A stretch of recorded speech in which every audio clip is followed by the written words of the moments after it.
Hello everyone, welcome back to my channel again. నేను మీ ముందుకు మరో రెసిపీతో వచ్చేసానండి. ఇది సోరకాయ చారు. నాకు తెలిసి మీరు ఎప్పుడు ఇలా ట్రై చేసి ఉండరు. ఒకసారి ఇలా ట్రై చేసి చూడండి. ఇంట్లో పప్పు అవైలబుల్గా లేనప్పుడు మాత్రం ఇది పక్కా యూజ్ అవుతుంది మీ అందరికీ. లేకపోతే నోటికి రుచిగా తినాలి అనిపించినప్పుడు పుల్ల పుల్లగా బాగా టేస్టీగా ఉంటుందండి ఇది. ఒక్కసారి ట్రై చేసి చూసి చెప్పండి ఎలా ఉందో. అండ్ ఎలా వచ్చిందో మాత్రం కమెంట్ చేయడం అస్సలు మర్చిపోకండి. నేను ఆయిల్ వేసుకున్నాను, 3 స్పూన్ల ఆయిల్, జీలకర్ర, ఆవాలు, అలాగే ఆనియన్స్, పచ్చిమిర్చి, ఇంకా కొద్దిగా కరివేపాకు వేసుకున్నాను. అలానే వెండి మిరపకాయలు కూడా యాడ్ చేసుకుంటున్నాను.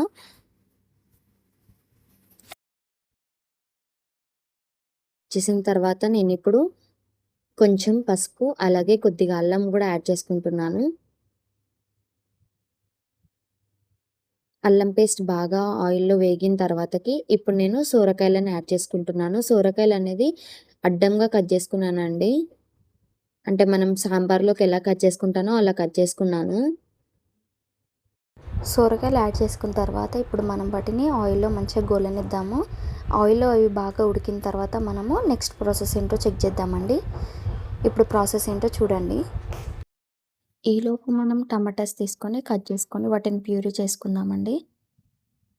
ఇప్పుడు నేను మిక్సీ జార్లో టమాటాస్ ప్యూరీ చేసుకుంటున్నాను.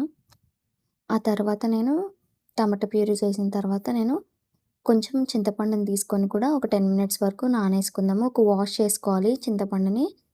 ఒక 1 టైం వాష్ చేసుకున్న తర్వాత దాన్ని మనం ఒక 10 మినిట్స్ వరకు నానబెడదాం. ఇప్పుడు ఒకసారి చెక్ చేసుకుందామండి సొరకాయలు ఎలా ఉన్నాయో.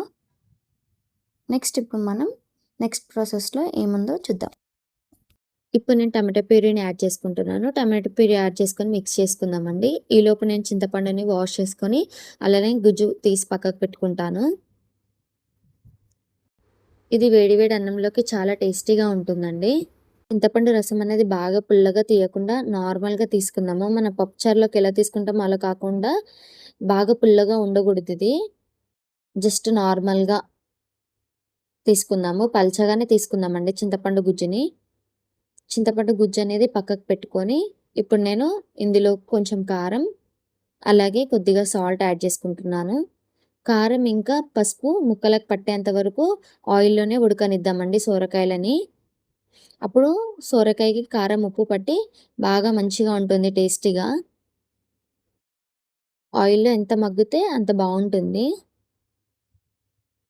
అంతే అండి. ఇప్పుడు మళ్ళీ ఒకసారి చెక్ చేసుకొని చింతపండు రసంని అందులో పోసుకుందాము. చింతపండు రసంని యాడ్ చేసిన తర్వాత ఇప్పుడు మనం కొంచెం హై ఫ్లేమ్‌లో పెట్టుకొని ఒక 10-15 మినిట్స్ వరకు బాయిల్ చేసుకుందాము చిక్కపడేంత వరకు. చిక్కపడిన తర్వాత ఇప్పుడు మనం ఇందులో కొద్దిగా మెంతిపిండి, అలాగే కొద్దిగా కొత్తిమీర కూడా యాడ్ చేసుకుంటున్నాను. మెంతిపిండి అనేది ఎన్హాన్స్ చేస్తుందండి చారుకి, టేస్టీగా ఉంటుంది. అలాగే కొద్దిగా ఘాటుగా కూడా ఉంటుంది.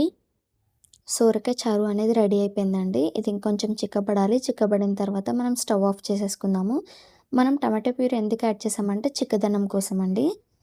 ఒకసారి ట్రై చేసి చూసి ఎలా ఉందో మాత్రం అసలు కమెంట్ చేయడం మర్చిపోకండి. థ్యాంక్ యూ సో మచ్ అండి. సబ్స్క్రైబ్ చేసుకోండి.